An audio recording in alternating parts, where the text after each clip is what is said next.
Há um grupo aqui muito querendo ser útil ao Senhor, né? Trabalhar ao Senhor. Então, os dons do Espírito que nós queremos utilizar todos eles. Então, que o Senhor continue falando conosco. Traz o café, toma aqui, né? E vamos aproveitar nosso tempo.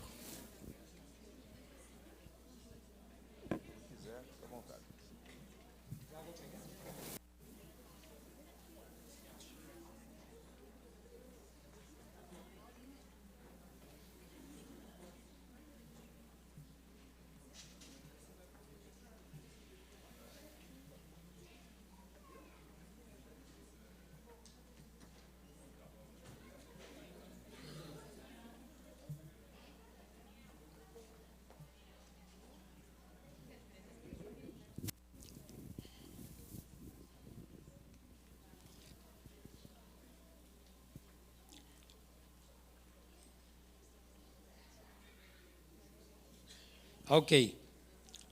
Então, nós estamos tratando aqui do dom de profecia em si. Tá? O dom de profecia. Deixa-me trazer uma pista para você. Está aqui também no livro. Quando você tem... Às vezes, existe uma tendência hoje das pessoas saírem a buscar alguém que é conhecido porque tem dom de profecia. Geralmente, uma irmãzinha velha, gorda, sentada numa cadeira de rodas, que diz que tem muito tempo para orar a Deus, né? Desculpa essa brincadeira, mas é o estereótipo. É o estereótipo. Que vai de Deus. Agora, quando você precisa de uma resposta de Deus, e Deus não está lhe falando, tá? Eu tenho aí no livro, botei aí, existem fatores que nos ajudam a perceber a direção de Deus numa necessidade ou decisão particular. Não sei em que página está isto. 55. Página 55.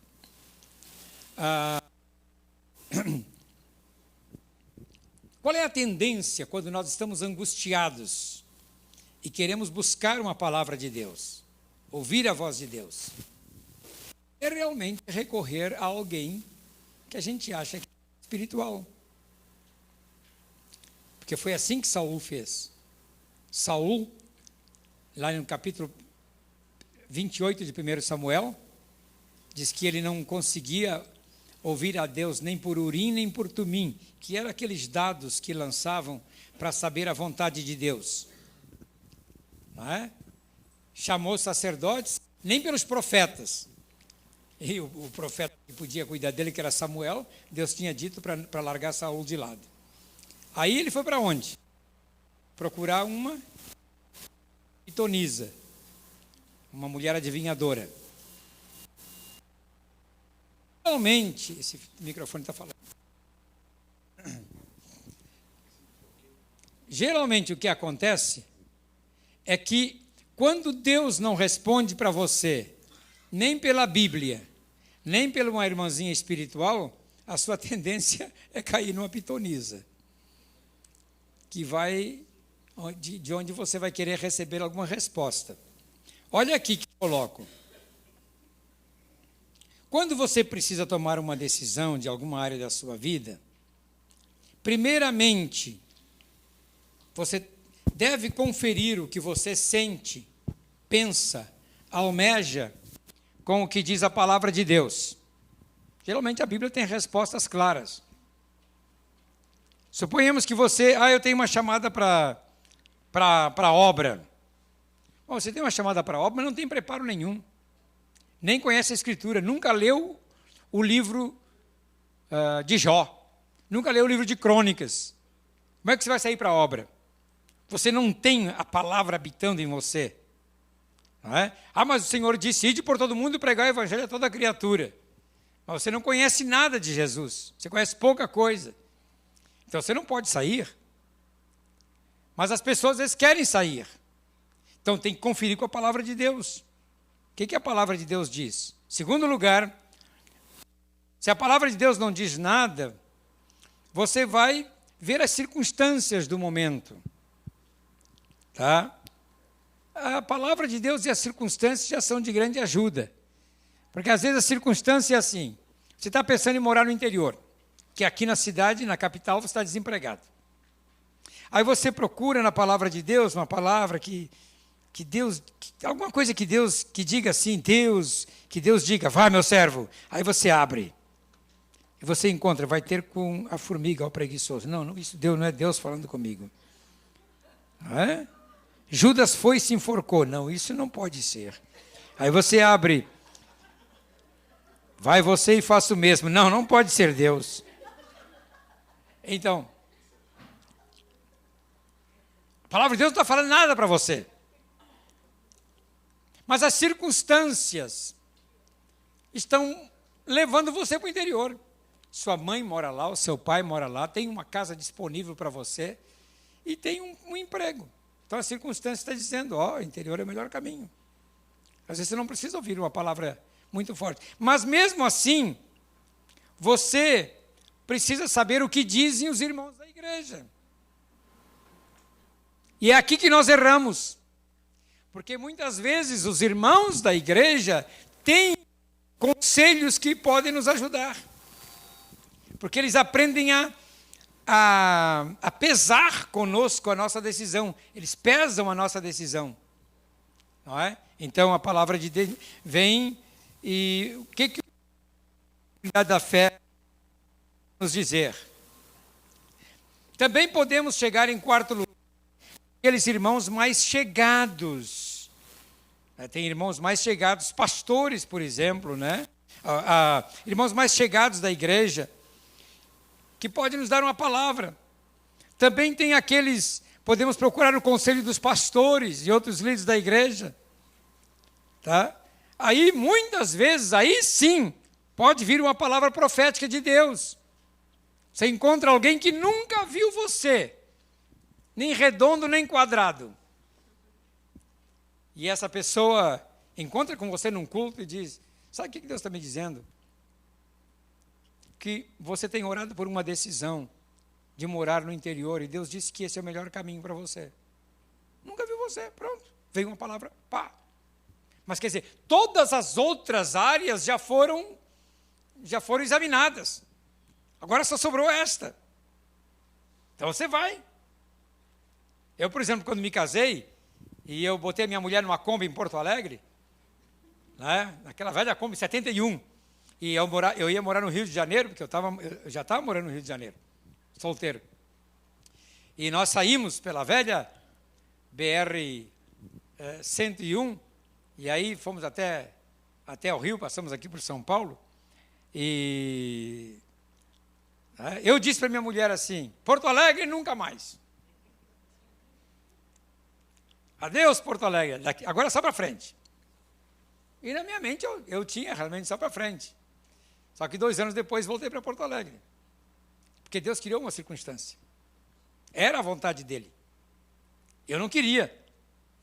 Mas era a vontade dele. Ele criou uma circunstância. E ele sabe tramar muito bem a sua trama. E leva você. Minha mulher ficou grávida. No Rio de Janeiro, qualquer hospital de Porto Alegre era melhor que o melhor hospital do Rio de Janeiro naquela ocasião. Né? E eu viajava muito. Me lembro que eu coordenava as cruzadas do Davi Wilkerson, no ano 72. Coordenei 9 cidades brasileiras. Minha mulher ficava sozinha no apartamento no Rio de Janeiro. E ela engravidou. E aí, eu perdi meu trabalho. Depois que o Davi Wilkerson foi embora, eu não tinha mais nada para fazer. Fiquei sem salário. E agora eu tinha que sustentar uma mulher e uma nenenzinha que ia nascer. E Deus criou uma circunstância para eu vir para o Rio Grande do Sul. Eu recebi uma carta de um irmão de Erechim. Dizer assim, irmão João, vamos ter uma grande conferência aqui e nós precisamos de um intérprete. O irmão pode vir interpretar para um americano aqui? Eu mandei uma carta para ele. Naquela época era só por carta, né? Tinha telefone assim. Não posso ir, irmão. A menos que o irmão pague a passagem de avião para minha mulher ir até Porto Alegre. Porque ela está grávida e eu não vou deixá-la sozinha. Aí ele mandou uma resposta. Não tenho condições de pagar a passagem de avião nem para o irmão, nem para sua esposa. Aí eu mandei uma resposta. Então, nada feito. Vou ficar com a minha mulher. Aí veio outra carta dele. Por favor, passa a Macedônia e nos ajuda. Eu mandei dizer, não tenho condições de lhe ajudar, eu tenho que levar minha esposa. Só que eu chegava um dia do cursinho, eu fazia o cursinho de pré-vestibular, e encontrei na minha casa um envelope com um cheque de $350, que na ocasião era muito dinheiro, que eu recebi de um amigo dos Estados Unidos. Eu havia morado nos Estados Unidos. E ele mandou o retorno de imposto de renda dele todo para mim. Bom, aqueles $350 pagava a passagem da minha esposa para Porto Alegre e de volta ao Rio de Janeiro. Então eu mandei um telegrama para ele, dizendo, domingo estou aí, para interpretar. Peguei a minha mulher, era uma sexta-feira, troquei os dólares no câmbio negro, naquela época, câmbio negro, porque o governo militar não permitia. Mas eu troquei no câmbio negro, comprei passagem, toquei ela num avião para Porto Alegre, e eu peguei um ônibus, Rio Erechim. Você imagina, né? Peguei um até São Paulo, de São Paulo peguei outro para Curitiba, de Curitiba peguei um para Passo Fundo, de Passo Fundo peguei um para Erechim. Saí na sexta de tarde, cheguei em Erechim domingo de manhã. Minha mulher estava já descansando em Porto Alegre. Chego lá, desço do táxi na frente do templo, 9 da manhã. Sabe aquele estereótipo da Assembleia de Deus, o porteiro na frente, assim, a porta fechada e um porteiro na frente. Era uma reunião de oração. Aí eu perguntei, pastor está aí, pastor Valério? O senhor anuncia para ele que o pastor João está aqui. Aí ele abriu, o pastor veio, abriu a porta assim, ficou branco quando me viu, porque ele não tinha recebido meu telegrama.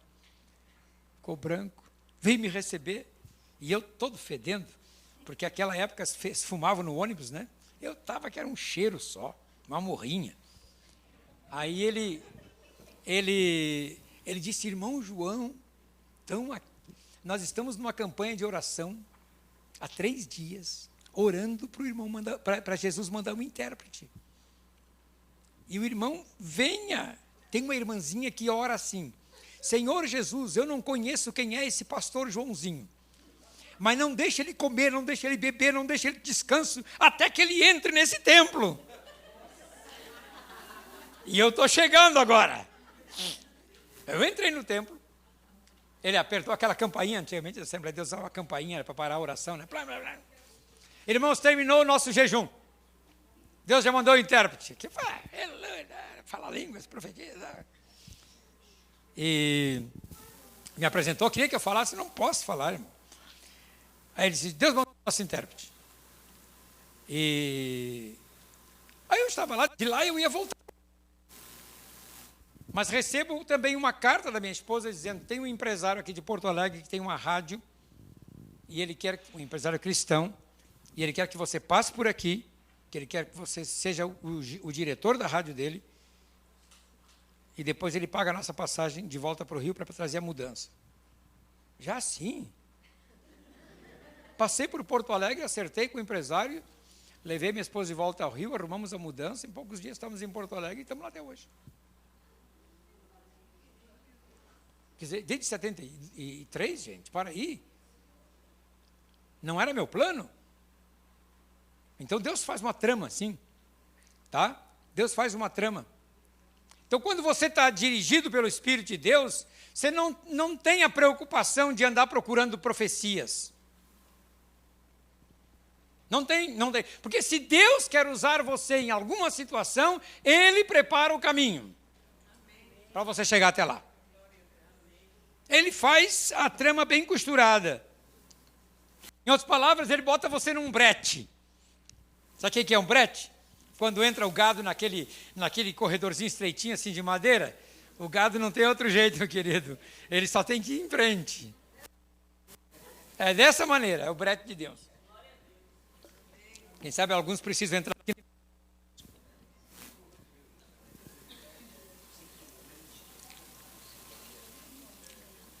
Outra coisa, O dom de profecia não faz de uma pessoa um profeta. O ministério de profeta é diferente. No Antigo Testamento, o ministério de profeta era um ministério que ninguém queria. Você se lembra bem que Jonas chegou a fugir, né? Porque era um ministério terrível, ninguém queria ser profeta. Entende? Agora, o profeta está lá nos ministérios, nos dons de Cristo dados à igreja. Então, o profeta é diferente. O profeta, somente alguns na igreja são profetas no sentido de que eles têm esse serviço, esse ministério de dirigir a igreja, de ver o rumo da igreja, ver aonde a igreja está indo, aonde ela vai chegar nos próximos 20 anos. Esse é o ministério do profeta. Que ele vê. Esse é o ministério que Deus tem me dado, ao longo dos anos, de ver, de fazer análise, onde saímos, onde estamos, onde vamos chegar. Olha, a igreja está caminhando para esse rumo. Então o ministério do profeta é este. Não é de ficar dizendo assim, diz o Senhor, eis que eu te digo, meu servo, né? Recebe um útero. Aí vem o irmãozinho e diz assim, mas pastor, o homem não tem útero. Recebe! Isso aí você vê muito por aí. Já ouviu? As trompas de falópio dele. O cara, profeta, é tão burro que não conhece nem medicina. Então, o ministério de profeta é diferente. O fato de uma pessoa profetizar uma vez, ou duas vezes, ou três vezes, não faz dela um profeta. Às vezes ela profetiza uma vez. Ela acha que agora é um profeta. Não é profeta. O exercício do dom de profecia, ao longo dos anos, com o conhecimento da palavra de Deus, pode levar uma pessoa a ser um profeta na igreja. Porque na lista de Paulo, o profeta está logo abaixo do apóstolo. Apóstolo, profeta. O apóstolo, ele tem todos os demais dons. Nele, no apóstolo, está o dom de profeta, o dom de evangelista, o dom de mestre e o dom de pastor. O apóstolo, ele circula em toda a igreja. Aliás, o apóstolo, ele é limitado a algumas igrejas. O profeta, ele é para toda a igreja. O dom de profeta é impressionante, porque você anda em toda parte. Meu ministério hoje no Brasil, não é? Eu estou frequentando a minha igreja local, que eu assisto hoje, é uma Assembleia de Deus. E eu iniciei a comunidade, fiquei 30 anos na comunidade. Mas hoje eu estou, por uma circunstância, frequento a igreja local, é uma Assembleia de Deus. Mas não tem nada a ver com o sistema deles lá. Meu sobrinho é pastor e eu estou lá. Não é? Mas o meu ministério é na igreja brasileira. Menos na Assembleia de Deus. A Assembleia de Deus é a igreja que eu menos ministro. Não é? É que eu menos ministro a Assembleia de Deus. Menos eu vou. A não ser para os seminários de pastores que eles pedem que eu vá. Mas eu tenho ministrado em toda a igreja. Você já viu as fotos minhas de padre? Ministrando lá em Recife? Quando eu vou na Episcopal Carismática, me botam uma toga, né? A cruz, né? E aí eu dou a hóstia. E estou lá e ministro com as pessoas, elas são cheias do Espírito Santo. Entende? Porque eu tenho um ministério para a igreja, para o corpo, que não se restringe a uma igreja local. Mas não fico por aí dando profeciazinha. Não. Profetizo sobre as pessoas. De fato, eu profetizo sobre as pessoas, mas individualmente. Então, o dom de profecias não faz de uma pessoa um profeta. O dom de profecia deve ser buscado por todos. 1 Coríntios 14, 1. Mas principalmente que profetizeis. Segui os dons espirituais, diz lá 1 Coríntios 14, 1. Mas principalmente que profetizeis. Por quê? O dom de profecia, eu chamo de dom, parece um neologismo, né? Dom capitão. Porque o dom de profecia, ele capitaneia, ele lidera, ele conduz todas as demais manifestações. Estou falando agora do dom de profecia de 1 Coríntios 12, que é aquele dom transcendental, né? Mas o dom de profecia é importante, tá? Porque eu vou voltar a dar mais ênfase sobre isso. Ele é um dom de edificação, né? O dom de profecia é dom de edificação. O que profetiza edifica a igreja. Consolando, edificando, consolando, né? A própria país, a palavra edificar, dá essa ideia, não é? O dom de profecia é para falar aos homens, firmado no tripé, edificação, exortação, consolação. Mas o que profetiza fala aos homens, edificando, exortando e consolando. Como eu falei, a palavra edificar vem da raiz da palavra grega, kodome, que quer dizer edifício, é usada para edifício.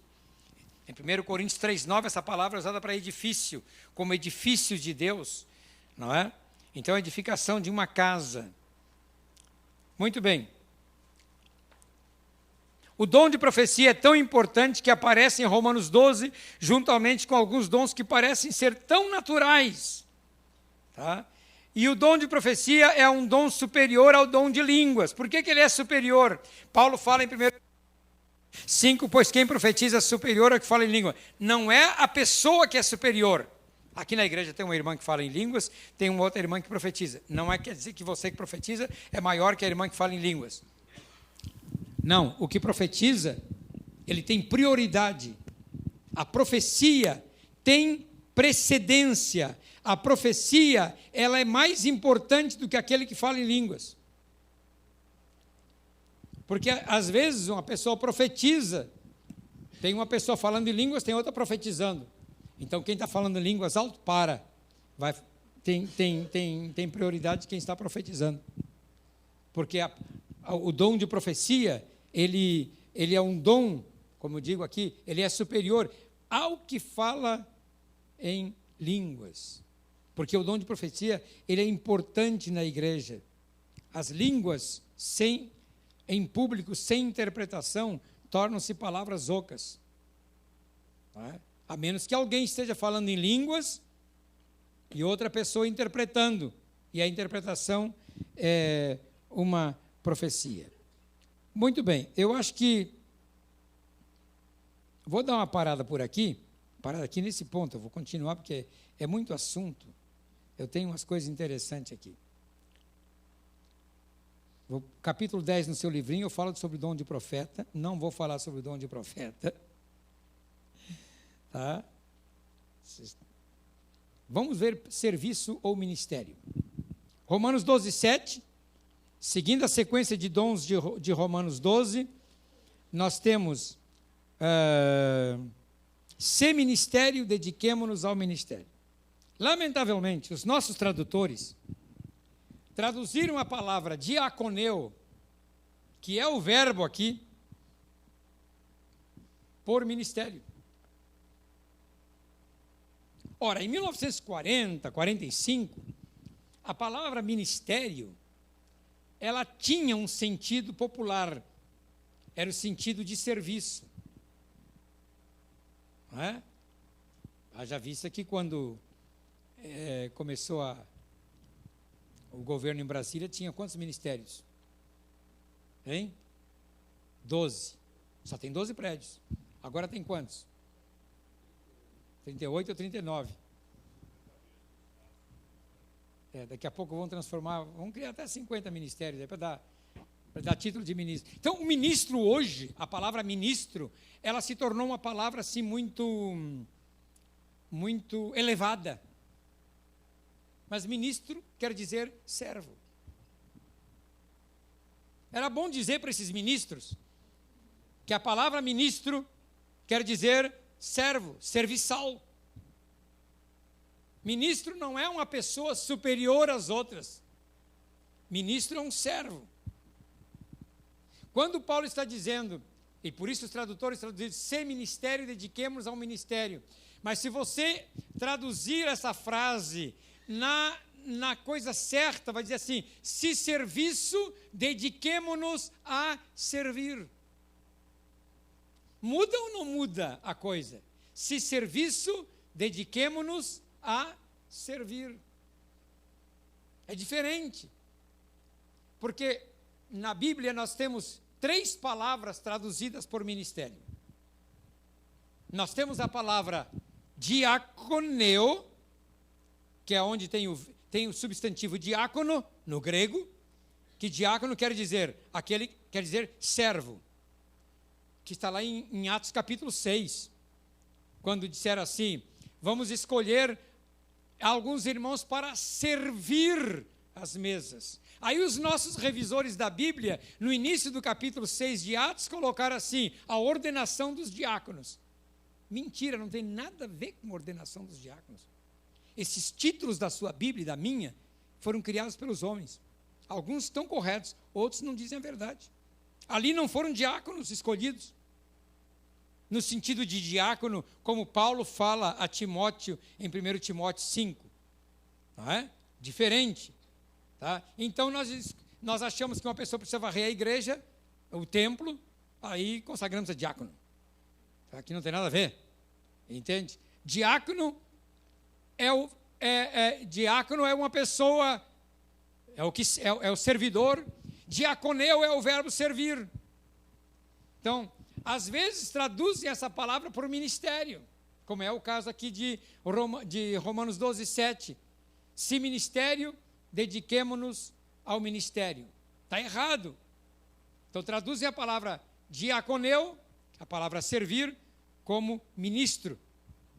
A segunda palavra que é traduzida como ministro é a palavra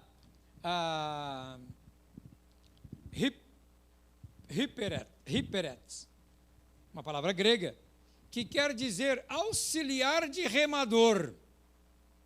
Então Paulo diz assim, em 1 Coríntios 14, 4, 1, que os homens nos considerem como ministros de Cristo e dispenseiros, né, da sua graça, nos considerem ministros, nos considerem hyperetes, como se fosse assim, auxiliares de remador.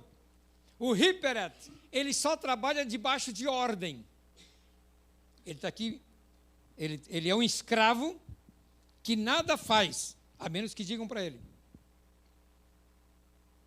Por isso que o Salmo diz que o servo olha para a mão do seu senhor, né? Porque o seu senhor faz assim, está sempre olhando para a mão do seu senhor. Porque ele não faz nada, ele fica esperando o seu senhor dar ordens. É o que Paulo dizia, eu sou ministro no sentido de que eu fico esperando ordens. Se Deus diz vai, ele vai, se Deus não diz nada, ele fica quieto. Tá? Não sei se vocês chegaram a ver algum dos filmes, um dos nossos clássicos, acho que foi Barrabás, que eu vi com o Anthony Quinn, que aqueles escravos iam remando no fundo da galera. Era Ben-Hur, né? Ben-Hur. Ben-Hur. Lá no fundo da galera, o cara caía exausto, vinha um auxiliar para ocupar o lugar dele. Você imagina? Então, o ministro, de acordo da visão de Paulo, é aquele que é um subalterno. Ele é menos que um servo. Menos que um servo.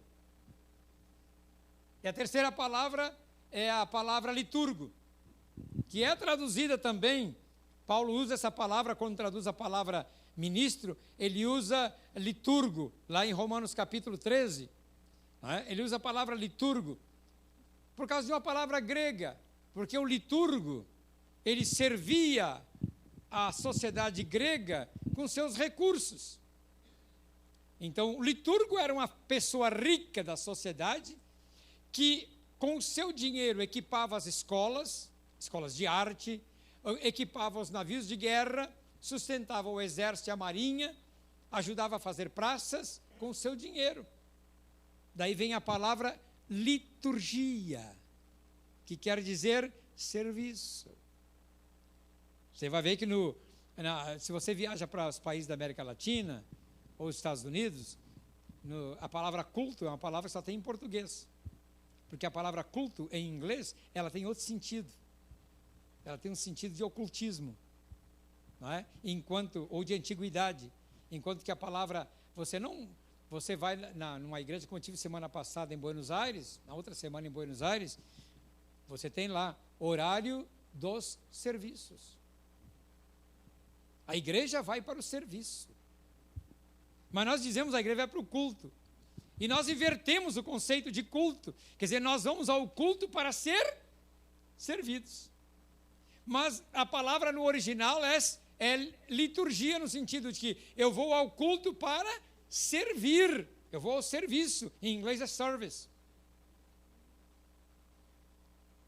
Então, em português, degenerou de tal maneira que os irmãos não entendem o sentido de liturgia. Liturgia é aquilo que você faz para Deus na reunião da igreja. É aquilo que você faz. Não é o que os homens estabelecem, é o que os crentes fazem. A expressão de cada um. Eu não vou entrar aqui agora nessa questão litúrgica, né? Mas só para explicar que a palavra ministro ela tem 3 fontes de tradução, que ela é traduzida da palavra diaconeu, ela é traduzida da palavra hiperetes e ela é traduzida da palavra liturgo.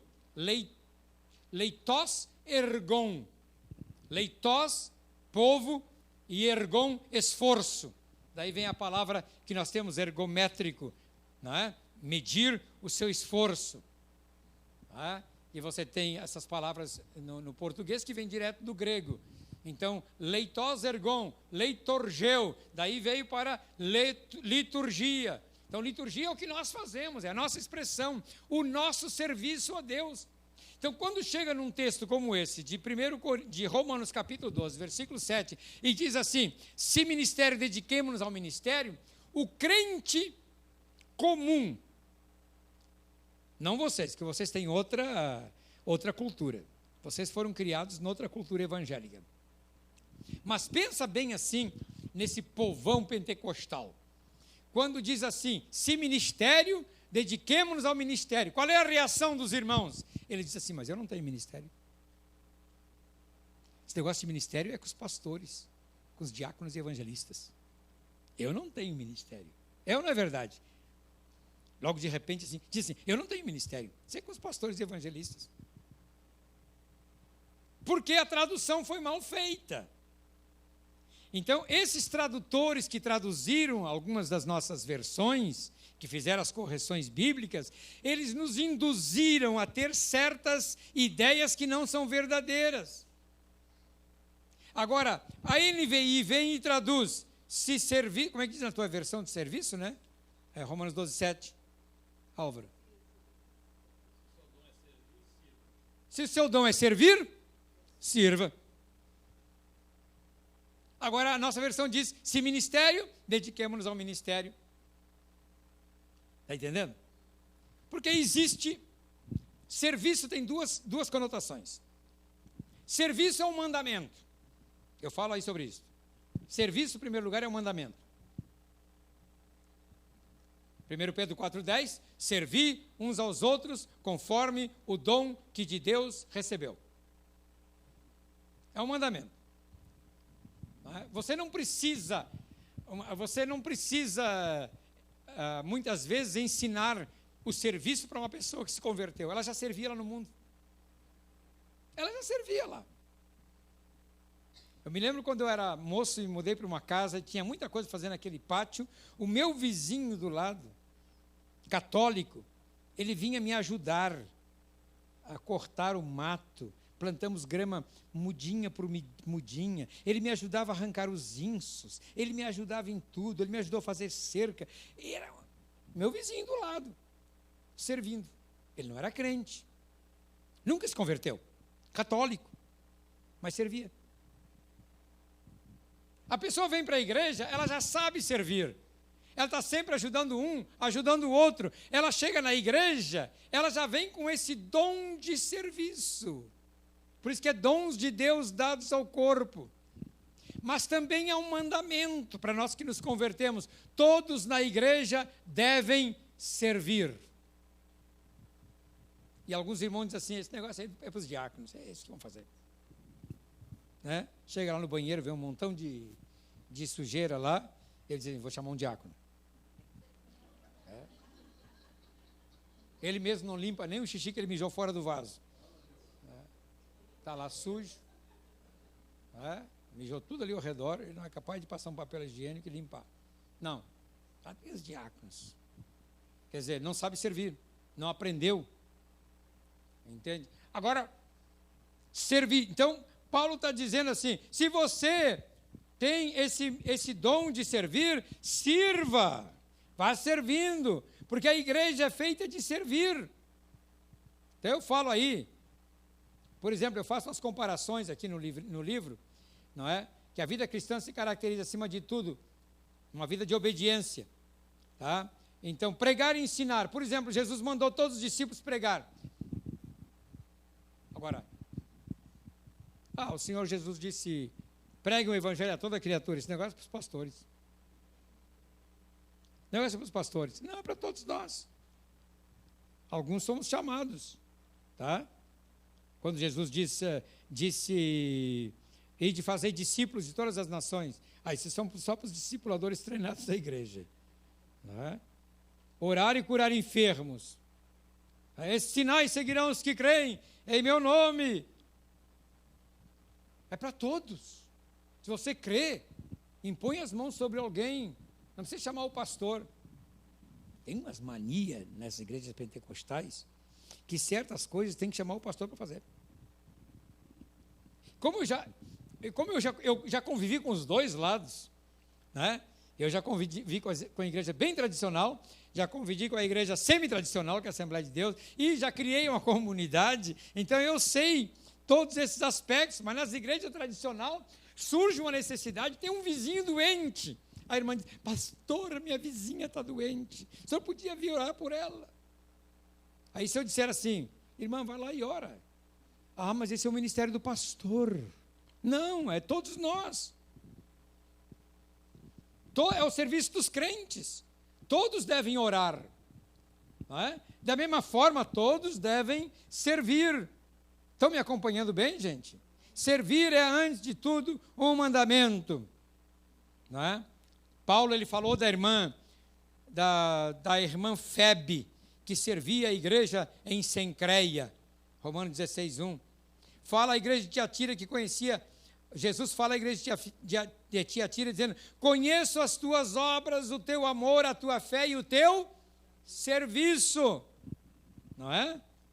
Puxa vida, que coisa linda. Então, até faço uma pergunta aqui, temos que nos perguntar, existe dom de amar ou é mandamento? Uma irmãzinha assim, diz, pastor João, eu falava sobre os dons, eu tenho o dom de amar. Querida, dom de amar não existe. Amar é mandamento. Você não precisa receber um fluido do céu, uma revelação do terceiro céu para amar. Amar é mandamento. Vai até contra a sua vontade. Eu vou ter que amar aquela irmãzinha, eu detesto ela. Só que quando ela chega na igreja, assim, eu já me arrepio. Vai lá e ama.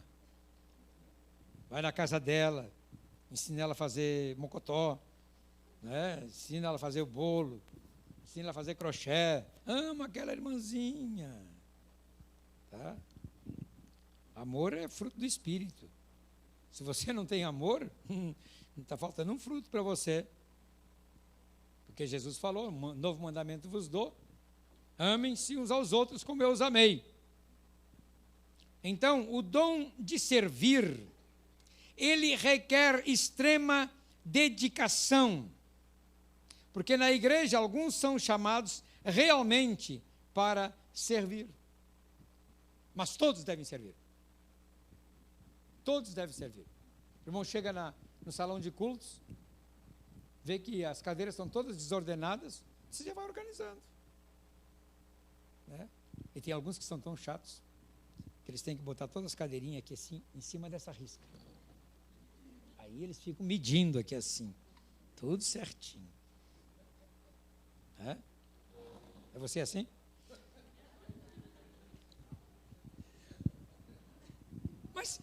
Mas eles gostam de servir, não é a responsabilidade deles. Não é a responsabilidade deles. Todos na igreja devem servir. Todos na igreja podem servir uns aos outros. Tá? Alguma pergunta sobre serviço? Que eu vou passar para o mestre. o que ensina, esmere-se em fazê-lo. A palavra ensino, ela procede de didaskalos. Aí deste termo vem as palavras em português didática, didaquê, que é a arte de ensinar, mestre, porque envolve toda uma didática, uma arte de transmitir uma ideia, em expor um assunto. Então, eu coloquei aqui que há 3 maneiras de uma pessoa ser mestre. A primeira delas é que ela já possui a habilidade, é algo nato na vida dela. Ela, quando entra na escola, desde pequenininha, diz assim, eu quero ser professor, eu quero ser professora. Aí, quando estou na escola, quero ensinar. Quero ensinar. Minha neta de 8 anos resolveu ensinar para mim o que é mesmo que ela resolveu ensinar. Acho que foi geografia. Então ela queria falar, não sei se era sobre o solstício de inverno e sobre não sei o quê, as coisas lá. Aí ela explicou, expliquei bem, vô. Explicou muito bem, minha filha, explicou muito bem. A pessoa tem, está na natureza da pessoa, porque a pessoa ouve o mestre, ela quer ser mestre. E aí, ela tem também essa habilidade que eu chamo de dom nato dela, está dentro dela, ela gosta de ensinar. Agora, outros precisam aprender a ensinar. Foi o meu caso. Eu não sabia ensinar coisa nenhuma. Eu sempre fui aquele profeta curto e grosso, não é? Que você me conheceu em tempos passados, eu era assim mesmo, né? Curto e grosso. Era chamado de João Torpedo. Eu chegava numa igreja, largava um torpedo e ia embora. Explodia a igreja. Eu tinha que vir um mestre para arrumar tudo. Mas eu tive que aprender. Quando eu comecei, ao longo do ministério que eu comecei, eu tive que aprender a ser pastor. E aí arrumei um ícone lá na igreja, que era o Erasmo. Erasmo me ensina a ser pastor. O Erasmo tinha um coração de pastor, uma paciência enorme, andava 50 milhas com uma pessoa. Eu andava meia milha e já largava de lado, né? Não quer nada, burro, sabe? Fica por aí, fica pelo caminho, eu vou seguindo. Né? Então eu tive que aprender a ser pastor. Aprender. Depois tive que aprender a ensinar. Porque eu tinha dificuldades para ensinar. E às vezes misturava alho com busgalho, não é? E confundia sífilis hereditária com chifre do rei da Itália. Então eu sempre fazia aquela mistura teológica, misturava textos. Aí um dia eu decidi, não, eu tenho que aprender a ensinar. Então vou ouvir os mestres. Vou ver como é que os mestres ensinam, para poder ensinar. Ainda não sou mestre, no sentido como eu gostaria de ser, mas já sei ensinar. Eu precisei aprender.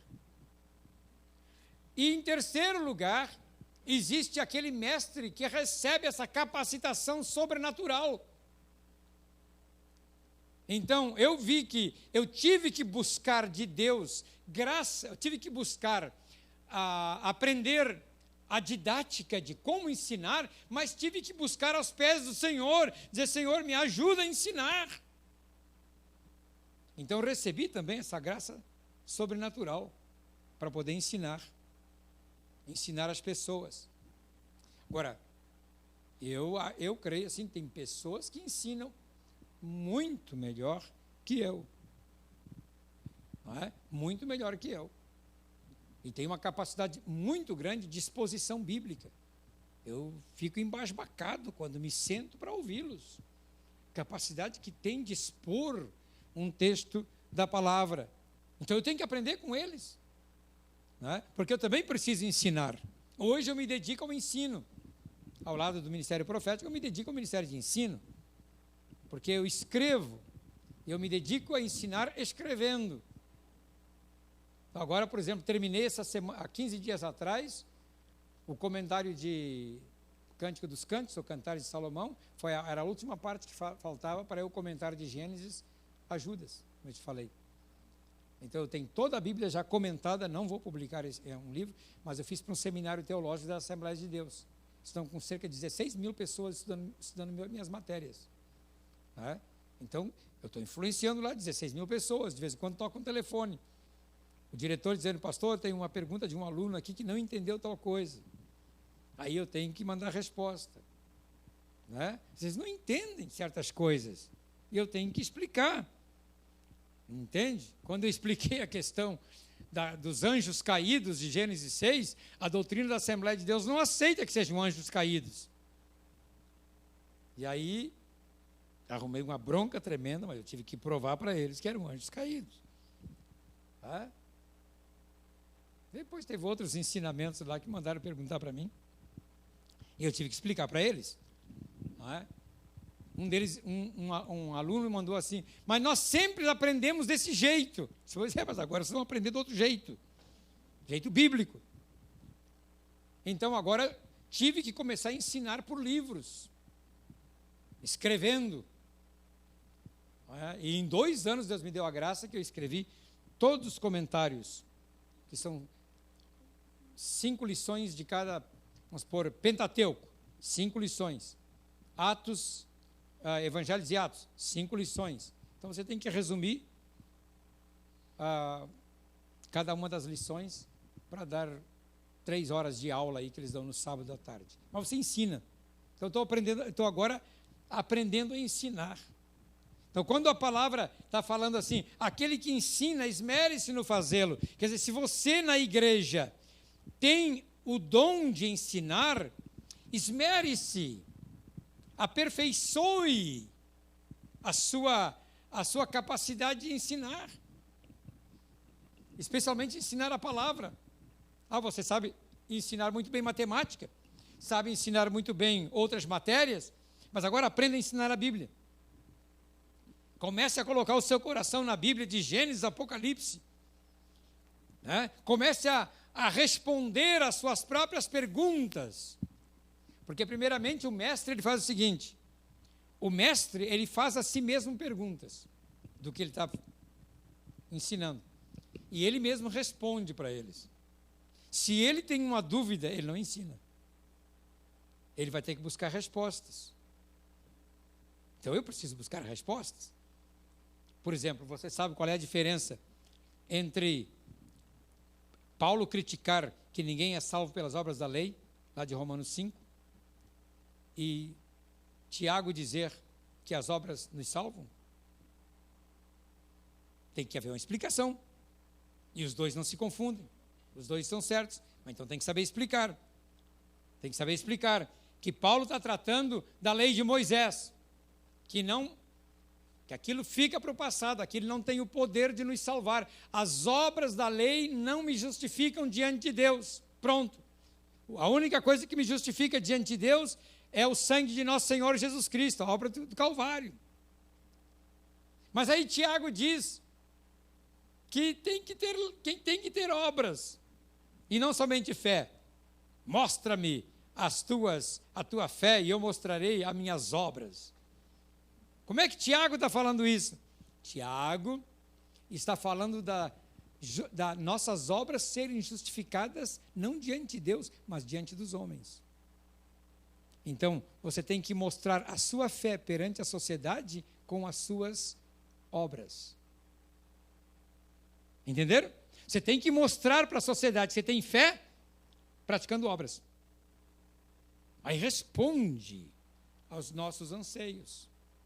Então, o estudante da Bíblia, você quer ser um mestre na palavra, você tem que conhecer a palavra de Deus com profundidade, examinar o texto. Então, como eu falei, uma pessoa pode ser mestre porque aprendeu nos bancos da escola, ou uma pessoa, em terceiro lugar, ela pode se tornar mestre pela graça de Deus apenas.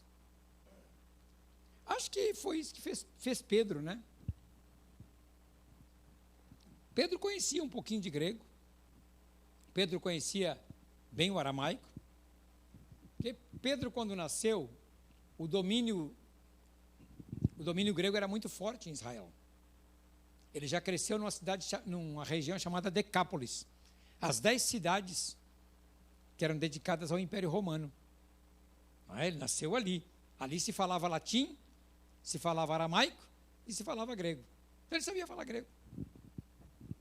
Certamente ele aperfeiçoou o seu grego, porque depois ele andou pelo mundo, ele andou por todo o mundo pregando a palavra de Deus, né? Então, você tem que aperfeiçoar Pedro aperfeiçoou, você tem que aperfeiçoar. Aí é possível que você, se aperfeiçoando na arte de ensinar, Deus vai tornar você um mestre na igreja.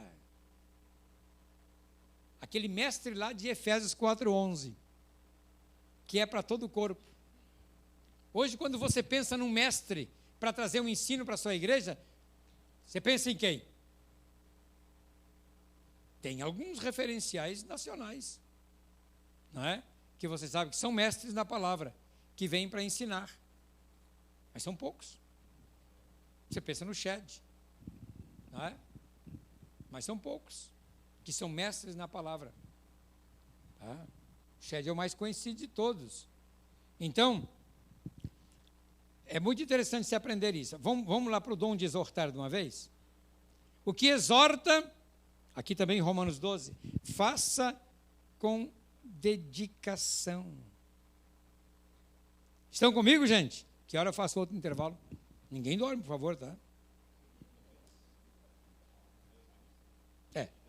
Então, exortar é um dom de edificação. E a palavra vem do grego paráclesis. Chamar ao lado, falar ao pé do ouvido, apelar para a pessoa, instruir, confortar. Este é o sentido de exortar. Então, o dom de exortar, apesar de andar junto com o dom de profecia, ele pode operar separadamente. Quer dizer, você tem essa capacidade de ajudar as pessoas.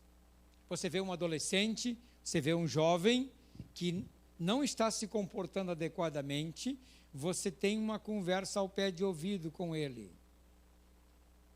E você fala, você anima, você esforça. Né? Você vê uma pessoa desanimada, você anima, você esforça. Então, o dom de exortar, ele tem esta capacidade. Eu nunca me esqueço quando eu tinha, acho que eu tinha 14 anos de idade, 15 anos, sei lá. Um velho presbítero da igreja estava, acho que preocupado comigo. Né? E ele foi me esperar no ponto de ônibus, no centro da cidade, para pegar o outro bonde até o nosso bairro. Então, na época dos bondes. Então, ele, me lembro que debaixo de um guarda-chuva chovia, e ele botou a mão por cima do meu ombro e começou a falar comigo. Joãozinho, Jesus vem logo. Então, você não deve se preocupar com estudo. Não deve estudar. Você deve se preocupar só com Jesus, porque ele volta logo. Ele estava me exortando, querendo me animar. Só que estava muito negativo aquilo, e eu louco para estudar. Entende? Porque eu já trabalhava desde os 11 anos de idade. Não me ajudou em nada. Bom, Jesus veio para ele e eu fiquei até hoje. Mas aí um outro também me pegou, um outro presbítero. Veio me fortalecer, veio me ajudar. Ele viu que eu estava com alguma dificuldade na área sexual. Veio e se pôs ao meu lado e conversou comigo, me ajudou muito. Exortou. Então, o dom de exortar é este. É de andar ao lado, trabalha junto, de mãos dadas com o dom da profecia. Quando Paulo escreveu a Timóteo, prega a palavra, insta, quer seja oportuno, quer não, corrige, repreende, exorta com toda longanimidade. Quer dizer, com muita paciência, com longo ânimo. Tem que ter longo ânimo. Eu acho interessante, tem uma série de versículos aí que você pode ler a respeito do dom de exortar. Agora vamos a um outro dom que fala aqui na lista de Romanos 12:8. Né? Contribuir. Porque diz assim, o que contribui, o que exorta tem que fazer como, irmãos? Como é que diz na sua Bíblia? Vamos voltar para o dom de exortar. Ou o que exorta, faça-o com dedicação. Porque desanima, né? Desanima você ajudar uma pessoa cabeça dura. A pessoa volta a cair no erro. A pessoa está sempre dando cabeçada. Né? E você tem que ter longanimidade. Tem que ter perseverança. Tem que ajudar. Né? Para depois de 15 anos descobrir que não deu em nada. Mas paciência. Quantos de nós já fizemos discípulos depois de 15 anos não deu em nada, né? Quando você pensa assim, agora vem um obreiro aí, agora depois de 15 anos, aí o cara toma outro caminho e esquece de você para toda a vida. Né? Então, contribuir. O que contribui com liberalidade. Observe esse dom. Contribuir não significa contribuir com opiniões. Irmão, eu tenho o dom de contribuir. Eu sempre dou uma opinião. Sempre tem uma reunião da igreja, eu dou uma opinião. Não é para contribuir com opiniões, com sugestões, com ideias, ou com o nosso tempo. A palavra aqui, liberalidade. Paulo está falando um negócio de dar. Para começar, dar. Tá? Fala ainda, você não esqueça de me dar dinheiro do livro, tá? Eu não estou dando de graça para vocês, tá? Contribuir. Ele aparece como mandamento na palavra de Deus e aqui como um dom especial. Porque eu pergunto para vocês, como forma de mandamento, todos temos que contribuir. Está aqui na palavra de Deus.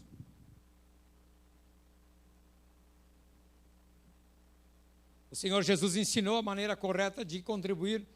Quando deres esmola, contribuindo. O Senhor sempre mostrou a viúva contribuindo. Tá? Paulo ensinou a igreja a contribuir, comparando a contribuição como uma semeadura. Aquele que semeia pouco, pouco também ceifará, e o que semeia com fartura, com abundância também ceifará, segundo Coríntios 9:6. Então, contribuir é uma coisa normal de cada um de nós. Não é? Agora, a contribuição é também um dom. Algumas pessoas na igreja, Deus dá o dom da contribuição. Essa pessoa sempre dá mais do que lhe é solicitado. Tem um apelo para conseguir alguma coisa, tem sempre um irmão pronto para contribuir. Aquele irmão está sempre contribuindo. Você quer alguma pose? Não, tá bom. Sempre tem um irmão para contribuir. É interessante que nós agora, esses dias, a gente gastou 40 mil com som. Não sei de onde veio o dinheiro. Mas irmãos da igreja contribuíram. Aí precisamos fazer um multipalco. Que nós eliminamos o palco, né? Como vocês aqui, fizemos só um multipalco. Que serve para tudo, para dançar, para pular, para teatro. E para pregar também lá em cima. Né? E que nós abolimos lá essa ideia da Assembleia de fazer aquele púlpito cheio de cadeira lá, né? Os pastores sentam embaixo agora. Você vê o barato quando vão aqueles pastores tradicionais, tudo engravatado e senta embaixo. E mais 40 mil. E agora meu sobrinho disse assim, vamos botar os ar-condicionado. E nós temos um irmão na igreja que ele simplesmente tem o dom de contribuir. E nós precisamos comprar 12 aparelhos de 60 mil BTUs como esse para colocar no templo. E ele simplesmente conseguiu 15 irmãos da igreja que doaram todos os aparelhos. Mas aí, para botar os aparelhos, precisava uma estação de energia. Senão desligava a luz de todo o bairro. Né? Mais 15 mil reais. E consegue por quê? Porque Deus levanta na igreja pessoas com dom de contribuir. elas contribuem sem receber nada em troca.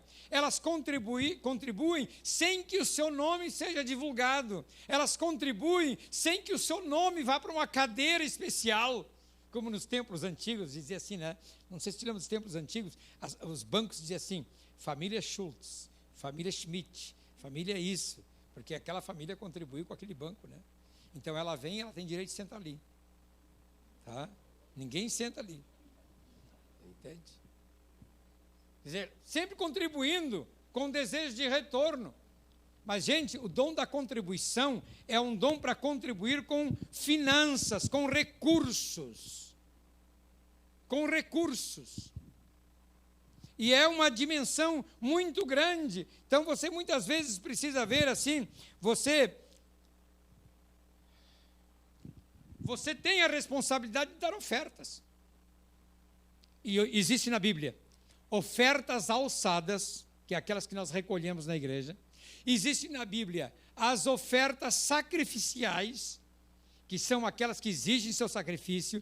Existe na Bíblia as ofertas votivas, que são aquelas que você decide fazer um voto a Deus. Então, existem muitos tipos de ofertas. Não é? O judeu ele contribuía com 39% da sua renda anualmente para o ministério do templo, calculando todas as ofertas que ele dava. Não é? E então, a contribuição é uma coisa normal. Agora, contribuir como a igreja de Corinto, a igreja da Macedônia fez, que Paulo diz assim, no meio da mais severa tribulação, a grande alegria e a extrema pobreza deles transbordaram em rica generosidade, pois dou testemunho de que eles deram tudo quanto podiam, e até além do que podiam. Por iniciativa própria, eles nos suplicaram insistentemente o privilégio de participar da assistência aos santos. E não somente fizeram o que esperávamos, mas entregaram-se primeiramente a si mesmos ao Senhor, e depois a nós pela vontade de Deus. Contribuição. Interessante que as pessoas oram pedindo todo tipo de dom, né? Mas ninguém pede o dom de contribuir.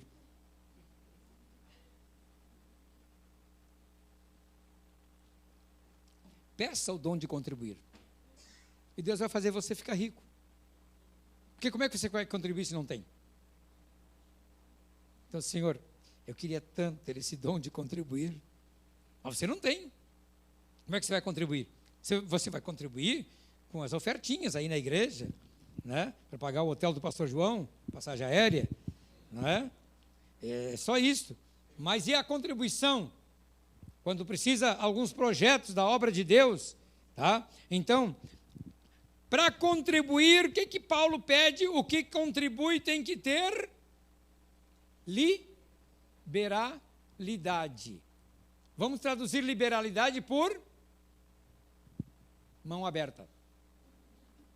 É porque alguns irmãos da igreja são igual o tio Patinha, que se eles mergulhar na piscina com sonrisal na mão, o sonrisal não derrete. Porque não abre a mão. Volta à tona, o sonrisal está inteirinho ainda. Né? Não tem, não contribuem. Mas a igreja, ela caminha, a obra de Deus, ela caminha com a contribuição dos crentes. A igreja primitiva dava tudo.